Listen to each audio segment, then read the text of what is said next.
6 o'clock, and we will call the meeting to order. We'll start with the Pledge of Allegiance. I pledge allegiance to the flag of the United States of America and to the republic for which it stands, one nation, under God, indivisible, with liberty and justice for all. Are we live? Yep. Okay. Roll call. We have all board members here except for Steve Bliss, who just let us know a little while ago he couldn't make it. And Kurt is not here, but he is watching. Might provide some text input. And we'll start with approval of the consent agenda, which is the minutes of the May 16th regular board meeting. I move to approve the consent agenda as in our packet. Support. All those in favor say aye. Aye. Aye. Any opposed? And public comments. We've got some public here. Do we have anybody that would like to make some comments? Oh, I do. oh, sure. And jump over that fast. Sorry, yeah, no. Okay. Move through here. You could state your name and I'm Tammy Ripple. I am a North Muskegon resident on a street that no one's ever heard of, except for one or two people. So I have kind of a lot. I'll just go right through it. okay, yeah, we do have a, just try to keep it, to a. That's why I'm just Yeah. going to plow right Perfect. through it. All right. I just want to say some of it is just my Tammy's general thoughts. I don't like the school year starting before Labor Day. Just out there. I know that doesn't necessarily matter, but that's my thoughts on it. I do like the idea of the middle school and high school starting later. I saw research on that 15, 20 years ago, and I'm so pleased to see that that's being implemented. I personally very much dislike, I get shaky when I talk, I'm just going to sit in there. That's all right. I very much dislike that the middle school, high school, and elementary will all be released at the same time. I think it's really dangerous, and I just wonder if the people that put that time together, if they've ever participated in the elementary pickup. When my youngest moved on to middle school, we celebrated that we would never have to do that again, and then here we are. I was curious about parking. Sorry, I said a lot. I was curious about parking during school events or events like this. Are we allowed to park right out front in the drop-off? If so, I would really like that. I try to avoid that, so I don't want to get a ticket. But are we allowed to park in those areas? I don't think so. So, I don't think so. If it's labeled fire lane, no. Correct. what about like the drop-off, which makes sense during drop-off times You or mean like- school? But But like are you exiting your car or are you in your car is the question? exiting. Like if I was coming to the school board meeting, It depends on what there's the one sign car says. parked in the drop-off zone. I used to park in that area, but then for meetings like this. But then I'm like, I don't want to get a ticket, so, and I don't want to be a rule breaker. Be a good example for my kids. So I don't know if we are maybe allowed to park there for these types of events. If maybe could have that clarified or some signage for things like that. I also wanted to talk about Unity Week. From my kids, there was better feedback this year than ever in the past. One of my kids, I asked them, like, what did you like about Unity Week? What did you dislike about Unity Week? And one of them said that they really liked the chalk. They liked going outside. They liked the chef lady. She did know her name, but she couldn't remember it when I was talking to her just then. And she really liked it when the students talked. If anybody cares. And then she didn't have any particular thing that she disliked. One of my children said that they missed most of it because they attended CTC. But what they did attend was way better than in the past. With a big emphasis on way. I've had 3 children in the school system here, and the past feeling was that they were pretty uncomfortable with it. So I was really pleased with that they had a lot better feedback this year, and I just thought I'd share that. And I did have some ideas for future Unity Days. Anybody cares about parent things? I care. My kids were new to the school, And we were City of North Muskegon residents. Most people thought that they were school of choice when they moved here. Not that that really matters, but it came up a lot. But my kids would have loved it if when they were new here, maybe other people understood a little more what it was like to come to North Muskegon as a new student. And so, I don't know, whatever that's worth. You know, they just were, it was a difficult time. It was a difficult transition. So they thought that that might be nice if speakers, you know, because a different kind of unity thing, but like, this is how it feels kind of thing. So, and then I also thought that maybe having police officers come in and talk to the kids could be kind of, I felt like there was a sense of community unification with this one. This was some of the feedback I got, which prompted some of these ideas. For example, police officers could speak about how to respond or behave when you're pulled over. You know, some people say it's common knowledge that you're to have your hands on the steering wheel and just wait. Honestly, I've never done that in my life. I've been pulled over a time or two. So where do you get taught that? One, you know, why not at school? Get taught the proper behavior and the way to respond to a police officer when you're pulled over or when you encounter a police officer or whatever. Also, maybe they can talk to the kids about keeping their documents together that they'll need when they're pulled over. I remember being pulled over as a teenager and I was so scared and shaking and my car was a complete mess and digging through my glove box going, is this it? Is this it? Is this it? And you know, now I keep all my documents together in a little thing that my insurance company gave me. So maybe they could talk to them about the importance of that because that's, you know, affects their interaction. Tammy, if we could just, we're bumping up on our 5 minutes here. Okay, So we'll wrap it up. But so more, I guess, experience from police officers, why they became one, is it different than they expected, the fears and rewards, how is it as a career option, the steps that someone would take if they wanted to follow the career path. As I was leaving my house, my youngest suggested that, well, she said they should have Michael speak, and Michael is her cousin, who is disabled. He was born at 26 weeks. He's Black and graduated from the Grand Rapids public school system and has a lifetime of challenges. He can barely communicate. He's in an electric wheelchair, and just, you know, she just thought that that would be a good type of person also for unity to kind of get a feel for how other people feel. But that's it. Thank you for your time. Can I read the Thank you. comments from Dr. Babcock? Sure. Officer Nelson does talk to kids about what they should do during health classes in hallways, and he creates relationships throughout the year with the students through our partnership with the NMPD. And then they are working with NMPD regarding the issues of departure time. They're going to work on that all summer long. Great. Just so you know, so they all know and are working on what we're going to do with the roads. Okay. Okay? Thank you. Mhm. Good. Yes. Can I sit down or do I have to stand No, up? you can- Okay, you can cool. sit. So, thank you for sharing, Tammy, because I wasn't planning on speaking. If you could have your name. Just My go name ahead. is Dana Glamsey. I have 2 kids in the school system. I have a kindergartner, soon to be first grader, Sammy, and I have a second grader, soon to be third grader, Tess, who was recently diagnosed on the spectrum with autism. And as a girl with autism, she masks incredibly well, and you would never know. In fact, we have been on the forefront of trying to get a diagnosis for her, or figure out what's going on, for quite some time. And anyway, I'm bringing this up because, as it turned out, when we finally were able to get her get a diagnosis for Tess, as it timed out, it was at the end of March and right on the brink of Autism Awareness Month, which was April.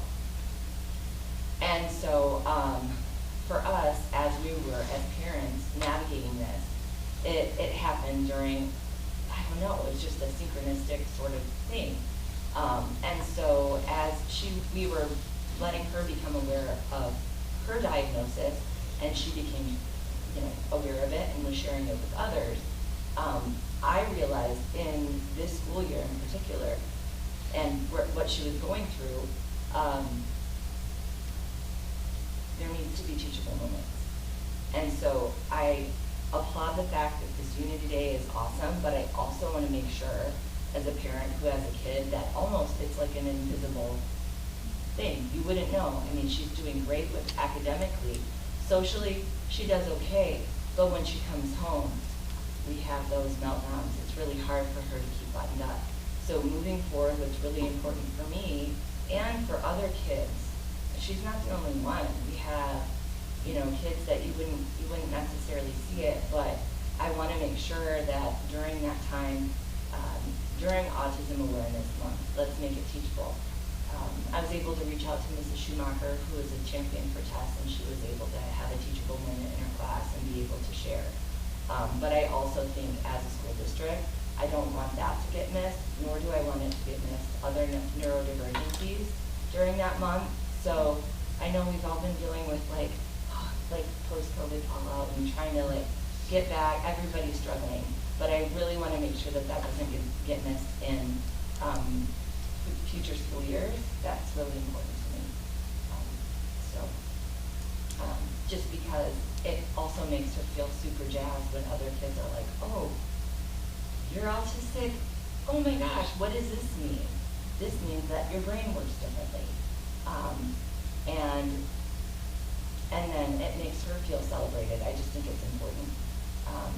And to that point also too, I think sometimes I feel like Pride Month, where it stands, can kind of get lost in the shuffle. So I don't know much about it, and so if I'm speaking out of turn, I'm not really sure with Unity Day if that falls under the umbrella of that, but I just want to make sure that that those kids that are on the spectrum or are neurodivergent, that we don't miss them, because I feel like even they may not know it, they may not have a formal diagnosis. There is no way I would have known with my daughter.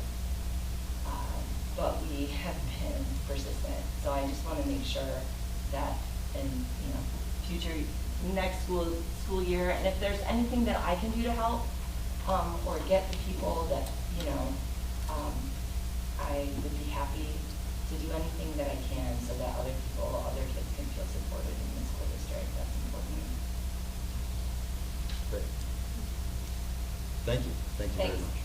much. Kurt just wanted to chime in there too, saying he appreciates the comments and Thanks. that we pride ourselves that all kids are welcome here in North Muskegon and North of but definitely both your points have been heard. Appreciate Thank you that. very much. To that point though, I will have to just add so that you know that I do have to note, I feel like Dr. Sanaki, you've been very sensitive to Tess, and I want to call out, I really appreciate that. Where it's been a case-by-case basis, but there were instances in the class where, after she was able to share that she's on the spectrum, that one of her classmates said, oh, that means you're sick, you have a sickness. This is a teachable moment, and this is getting missed, and people need to understand what it is, because I feel like as a school district, we need to make sure that that's in place. It's not just relying on parents to be able to explain to their kids what that means. So I can only imagine how many other kids in the district, whether they know that they're on the spectrum or not, or are neurodivergent in some way. Like, we need to make sure that they're supported, because those kids right now, like especially during post-COVID, those kids are in crisis. Those kids are the ones that are more prone. Kids on the spectrum are 9 times more prone to be suicidal. And so, those hushes in the classroom, kids speaking out, not knowing, we need to get people educated, and I just think it's really, again, you have my support. If there's anything that I can do to throw in the mix, let me know. I would be happy to help in any way. Thank you. Thanks. Thank you very much. Any other comments? I had a comment. Oh, sorry. I'm Alex Wagner. I'm going to make a comment and have a couple questions as well. I'm going to speak on behalf of a few families. Some of them are here. The Glamsey family, 2 kids in elementary school. Arts family, 2 kids soon to be in elementary school. Parnan family. My family, Parnans have 3 kids in elementary school. My family with 4 children, soon to all be in elementary school. Silva's family, 3 kids. McLean's, who's here, 2 kids. And the Hillmans, 3 kids. Primarily, we wanted to support smaller class sizes. I know that it seems like there's a trend to have bigger and bigger class sizes, and I think we've all, as families, we've all talked about this outside of school with how this is affecting not only the children's education, but also can the teacher effectively teach in that type of classroom setting without an aide or an assistant. And so that's kind of what we would like to support moving forward. I don't know what the plan is for the future, but it sounds like there's some thought process of making the classes even bigger, and moving them from 23 kids up to 28 to 30 children. And that concerns me, especially, a lot of the families that I just named moved to this community specifically for the school system. I guess some of the questions that I have is, what's some of the data to support this change, both locally and nationally? And does it work? Does it effectively work? Are there ways that there's proven data to support this larger class size? Is there enough support for the teachers? Realistically, can a teacher teach 30 children or 28 children that are 5, 6, 7 years old? Is that a realistic way to teach? It certainly wasn't when I grew up. And I don't know what's driving some of these decisions. I guess as a parent group, that's what we would like to know, is what is driving some of these decisions. Is it purely financial? Don't know. I'm not going to get too much into a personal story, but it's just that our oldest child is in kindergarten this year, and I can't imagine being that teacher with only 23 children with multiple kids that probably need an IEP or 504 plan because of some behavioral issues or learning issues, whatever that be, without any support to that teacher.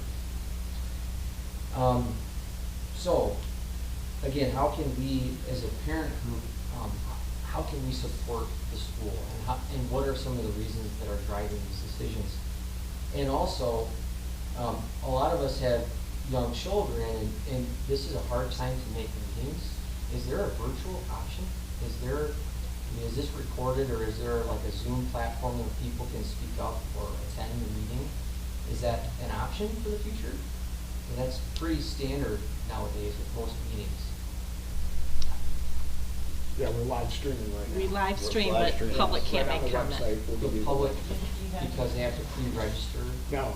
No, you have to No. be in person now you have to be in To person. speak. to speak.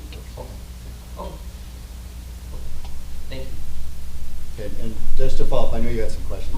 This is not really the forum for question and Is it? answer. Oh, But okay. what we do, it's Oh. a great forum for making comments, and I really appreciate all the public comments that we've received Okay. today.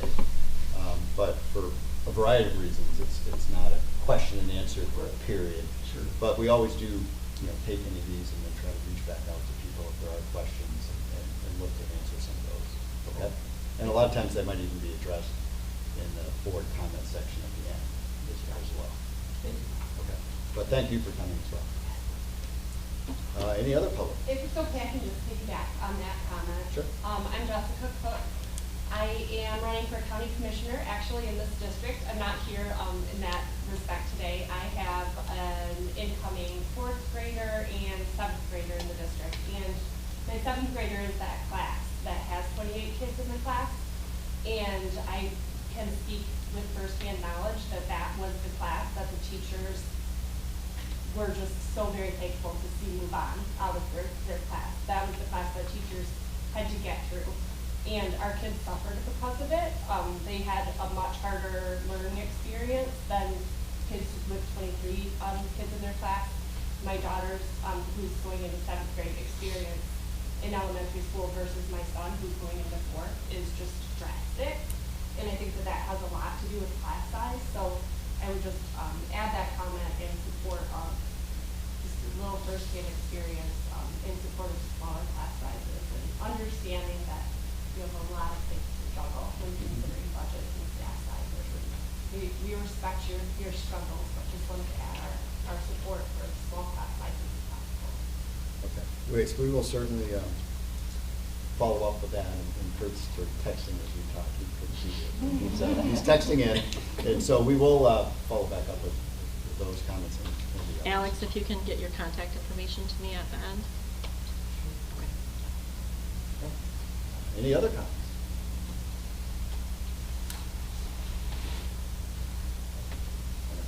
So, okay, thank you all very much. Always nice to have comments. We don't always have public comments, so it's appreciated. Committee reports. First is the policy committee. And let's see. I was going to report. You're going to take care of that one? Yep. We had a meeting in the middle part of May, and we talked about the new possible classes that would be coming to the high school in computer science, psychology, and statistics. We also talked about the times that school is going to start and stop. We talked about upcoming graduations, and everything went well there. Comment was made that we needed to do something about the Norse News and also the Friday Flyer, that there's so many pages that people don't look at them anymore, and maybe if we had a list of topics that you could have an instant link to, that what you're looking for would be more helpful than 30 pages that we have listed now. And that's about it. Okay. Thank you, Mrs. That's kind of the list of topics that was doesn't come correctly, so that would be super. Well, you don't have to scroll through everything, so maybe just make it a little bit easier for everybody. And personnel committee. Who's at that? You? At that meeting? Were you at personnel? It was just. We didn't have, that was the last time. So we did not have a personnel.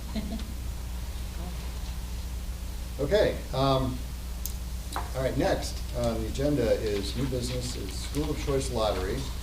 And a couple things first. I'm not sure which age groups, it looks like we might have some families here related to school of choice. And what we do is beginning of the time period for doing this, we put out a certain number of openings for each different grade, and then we see which applicants we get. If there's fewer applicants than the openings, they all get through that step, and then there's a subsequent process that to evaluate to make sure that they can come to the school. But we don't need to do the lottery, which is what we have to do if we have more applicants than we have positions available. And this year, the only grade that we have to do a lottery is first grade. So we did pretty close to the number on kindergarten and DK, but we're under that. So those are all through that process, that part of the process. And then we will do as well as the other grades. But for the first grade, we have 9 applicants for 6 positions. So we've got the applicants' names in here. I'm going to put them in this cup, and then we're going to do a drawing for those. And then we also do, we draw all 9, and in case there are, so there's a waiting list to follow after that. So I'm going to mix these up a little bit. Mary, do you want to draw? So who's here? Who's the pressure? So this is in the order. So this is the number 1, and then we're going to go down through the order. So the first, we've got, I think, several people writing these names down. Journey Slaughter. These are on 2 pages. Yeah.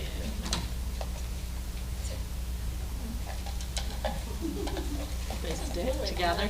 Doesn't feel like that. Oh, no. There are Okay. more.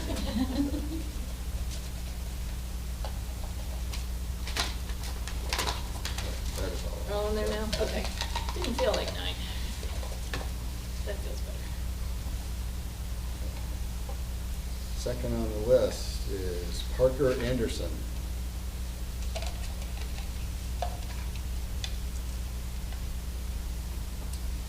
Third on the list is Nhsaa Riley. Apologies if I don't pronounce somebody's name correctly. Fourth on the list is Santana Santos.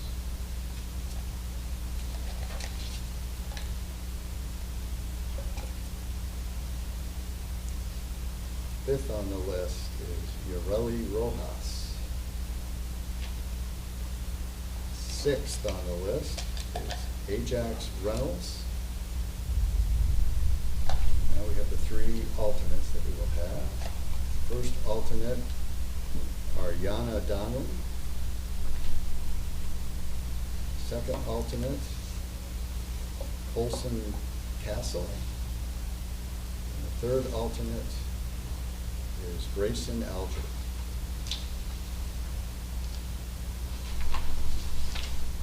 Get all those names? What was the last one? Grayson Alger.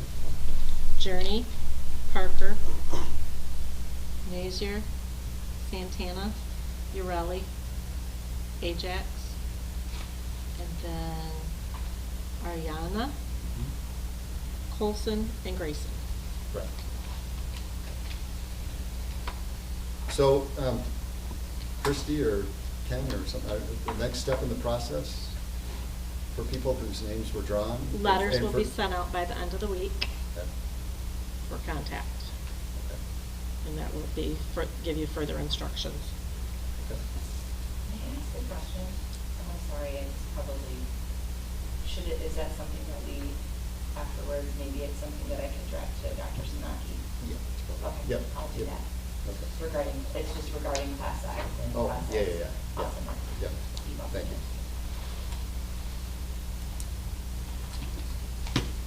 Okay, so now we need to actually accept the 2022-2023 school choice applications. Did you want to go through the other grades first, just to say, Okay, can we read them all? do you want me to?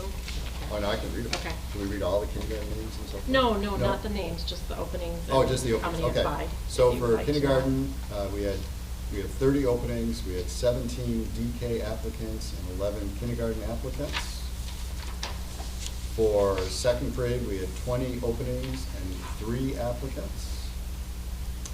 For third grade, we had 20 openings and 4 applicants.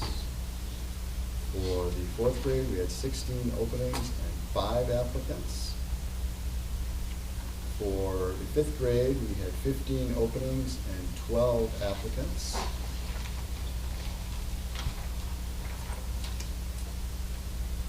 For the sixth grade, we had 8 openings and 4 applicants. And for the seventh grade, we had 0 openings.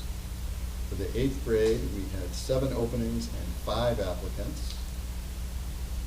For the ninth grade, we had 0 openings. For the 10th grade, we had 7 openings and 6 applicants. And for the 11th and 12th grades, we had no openings.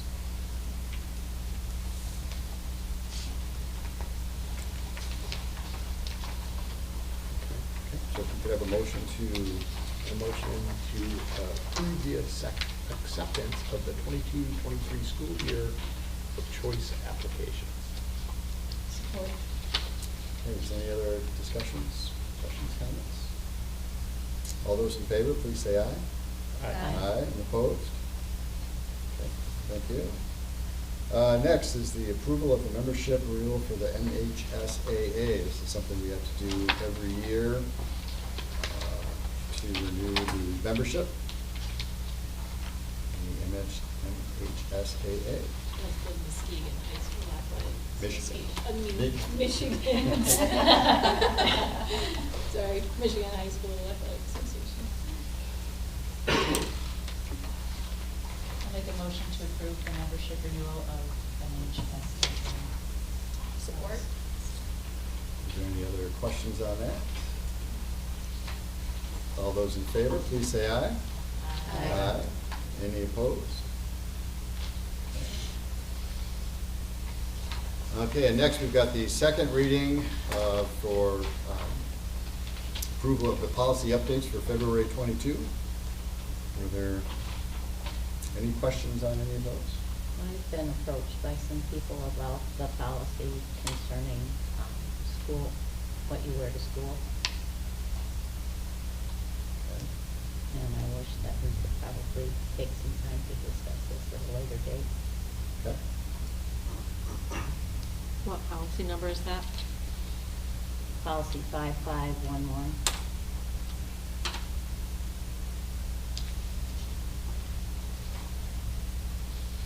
Do you want to table that one and approve everything else? Well, this is only the, oh, this It's is the for second approval. reading and Yeah, approval. this is the second reading and approval. That probably makes sense. If we want to pull that, does anybody else have any questions or comments on any of the policies? We can always make, we can make the motion to remove that one and approve the rest.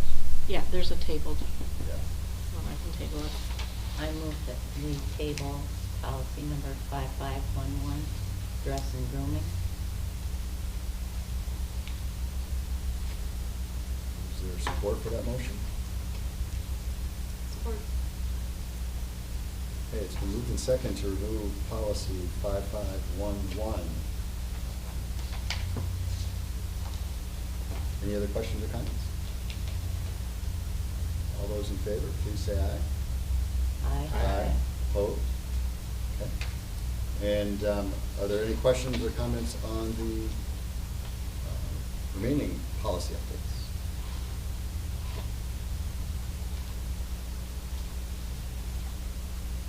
If not, we could have a motion to approve those policy updates.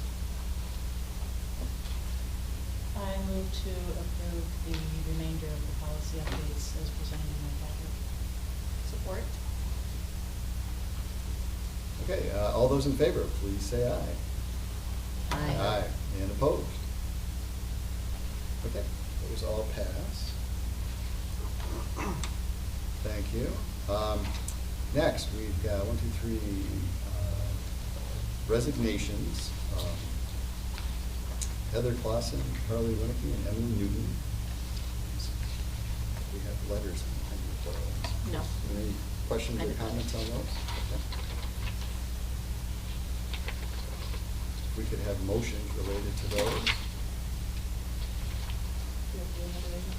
Yeah. Heather Clausen. I motion to accept Heather Clausen's resignation. Support. All those in favor, please say aye. Aye. And opposed? Carly Winky. Motion to approve Carly Winnicky's resignation. All those in favor, it's been moved and seconded, all those in favor, please say aye. Aye. Aye, and opposed?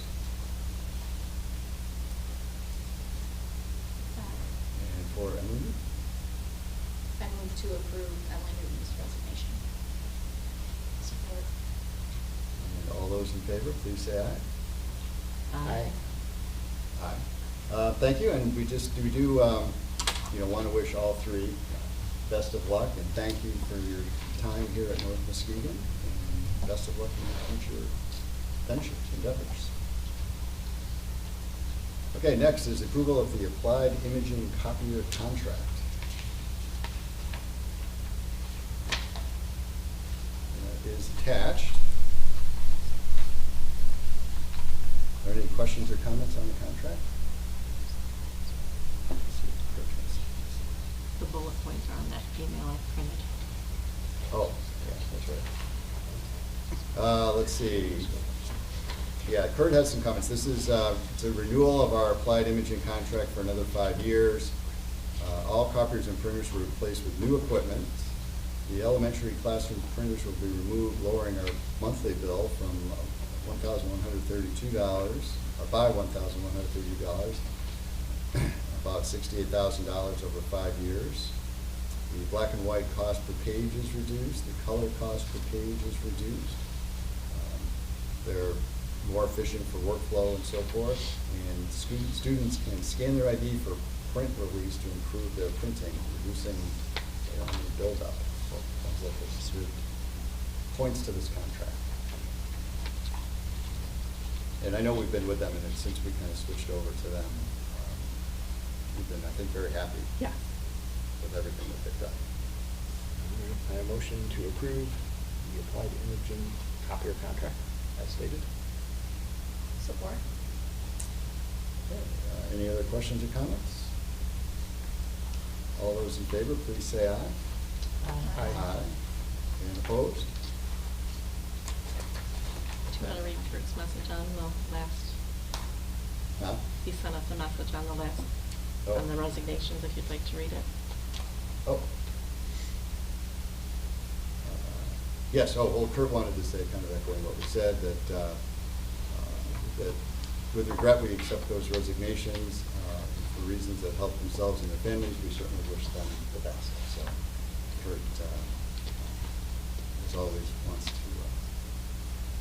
it's a big family here, and so he always wishes people the best if they decide to move on for whatever reasons. And last on the new business is the approval of the superintendent's evaluation. Normally, we did the evaluation, and after, I guess, our last meeting, it went very well. Kurt's been with the district for a long time, and as always, he either met or exceeded all the expectations that we have for him.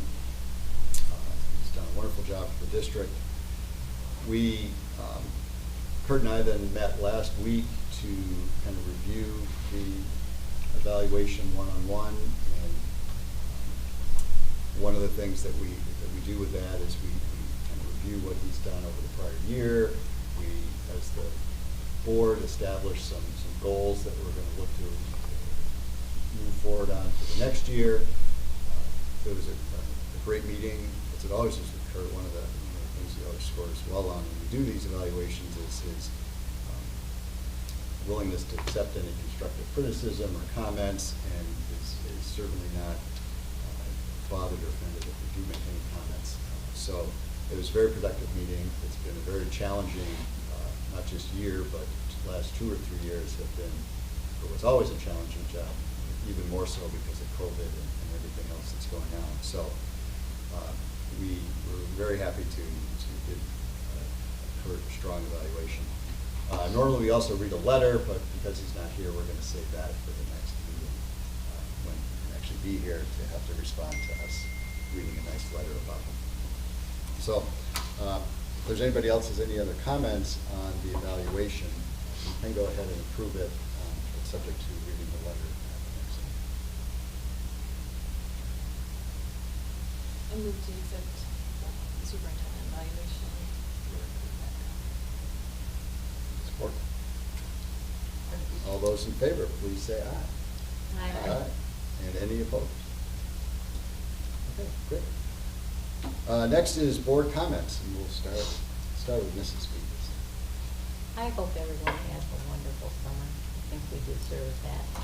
And get back to normal next fall. For everyone. The community, everybody that works here, everybody that watches over the school. Okay, good. Thank you. Frank? I echo that. I think wrapping up a great school year. I'm really looking forward to things as we move into the next school year, 22-23.